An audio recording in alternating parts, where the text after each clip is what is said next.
और बड़ी खबर उत्तर प्रदेश के मेरठ से आ रही है। बेकसूर मुस्लिम नौजवानों की गिरफ्तारी के खिलाफ मुस्लिम वफ्द ने मेमोरेंडम पेश किया है। डीएम के जरिए सदर जमहूरिया को मेमोरेंडम पेश करने की कोशिश की गई है। डीएम और एडीएम ने वफ्द से मुलाकात हालांकि नहीं की। शहर काजी की क़यादत में मुअज़्ज़ज़ शख्सियात पर यह वफ्द मुश्तमिल था। ऑल इंडिया लॉयर्स यूनियन ने भी गिरफ्तारियों पर सवाल उठाए हैं। इस वक्त की बड़ी खबर आपको उत्तर प्रदेश के मेरठ से दे रहे हैं, जहां पर बेकसूर मुस्लिम नौजवानों की गिरफ्तारी को लेकर मुस्लिम वफ्द ने मेमोरेंडम पेश किया है और ये मेमोरेंडम डीएम के जरिए सदर जमहूरिया को पेश करने की कोशिश की है।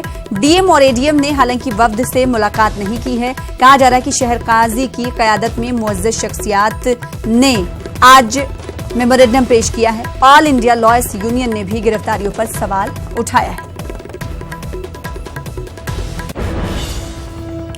आगे बढ़ेंगे। जम्मू कश्मीर रियासती बीजेपी की जनरल सेक्रेटरी अशोक कौल ने इल्जाम लगाया कि बेशतर अलहदगी पसंदों और मिलिटेंट लीडरों के बच्चे बैरूनी ममालिक या तो तालीम हासिल कर रहे हैं या नौकरी कर रहे हैं। कौल का कहना है कि आम कश्मीरी ही परेशान हैं। इन्होंने इस हवाले से एक अंग्रेजी अखबार का हवाला दिया। कौल श्रीनगर में पार्टी की एक तकरीब में शिरकत के बाद मीडिया से बातचीत कर रहे थे। इन्होंने कहा कि अलहदगी पसंद लीडरों के खिलाफ कार्रवाई के जमीनी सतह पर मुस्बत नतायज सामने आ रहे हैं। कौल ने कहा कि सूरत-ए-हाल में इतनी तब्दीली आई है कि अब वजीर दाखिला के दौरे पर अलहदगी पसंदों ने हड़ताल की कॉल भी नहीं दी।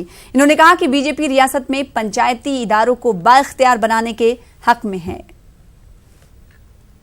बच्चे यहाँ के टेररिस्ट, यहाँ के हुर्रियत के नेताओं के आउटसाइड कंट्री अमेरिका में और बाकी सब देशों में या तो वो ट्रेनिंग कर रहे हैं या तो वहाँ मुलाजमत कर रहे हैं। मुझे लगता है कि जब ये लोग यहाँ सुनेंगे, यहाँ उसको पढ़ेंगे, तो लोगों को लगेगा कि भाई हमको किस मुसीबत में डाल रहे हैं और अपनी क्या इनकी हालत है। ठीक है, एक आध किसी बच्चे ने कहा जी मैं भी मुजाहिद बनूंगा, वो अलग विषय है, लेकिन आम इनके बच्चों की, इनके लोगों की, इनके किड्स की क्या सिचुएशन है वो आज एक्सेल शेयर में आप देखिए, बहुत बड़ा वो छपा है। और आम तौर पर मुझे लगता है कि लोगों ने इसको सराहा है। जो भी गुड गवर्नेंस के लिए हमारे गवर्नर साहब की एडमिनिस्ट्रेशन ने कदम उठाए हैं, लोगों ने उनको सराहा। आम कश्मीरी ने, जो हम कभी कभी ये लगता था कि पता नहीं क्या होगा, लेकिन आम जो कश्मीर का व्यक्ति है, कश्मीर का लीडर भी है, कश्मीर का आम नागरिक है, वो इन चीज़ों को हेल कर रहा है। गवर्नर को इसकी मुबारकबाद देता हूँ और मुझे लगता है इनसे माहौल ठीक हो जाए। होम मिनिस्टर साहब आए हैं, किसी ने बंद की कॉल नहीं दी। ऐसा तो हुआ पहली बार यहाँ 30 साल में। जब भी यहाँ होम मिनिस्टर आते थे या प्राइम मिनिस्टर आते थे तो बंद की कॉल होती थी। आज तो अमित शाह जी आए एज अ होम मिनिस्टर, किसी ने बंद की कॉल नहीं दी। इसी से हमको लगता है कि भाई चेंज तो है, आम लोगों में चेंज है, आम समाज में चेंज है, और आम ये जो लीडर्स हैं इनके, जो इस प्रकार के लोगों को बहकाते थे, उनमें भी चेंज है।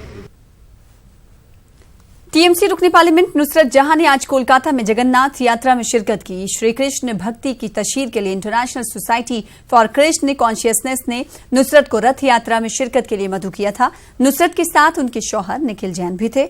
इस मौके पर बंगाल की वजीर आला ममता बनर्जी भी मौजूद थी। Or political angle towards this thing, it's about faith and belief. I have repeated this, and since we're talking on humanity, we're talking on love. Let's just keep politics and religion apart. Deoband ने फतवा जारी किया। See, I don't really pay heed to, I've already mentioned, I've given my comment. I don't really pay heed to things which are baseless. I know my religion. I have been Muslim by birth, and I'm still a Muslim. It's about faith. You have to feel it here inside your heart and not in your head. But those who are questioning that you are practicing religion, I'm not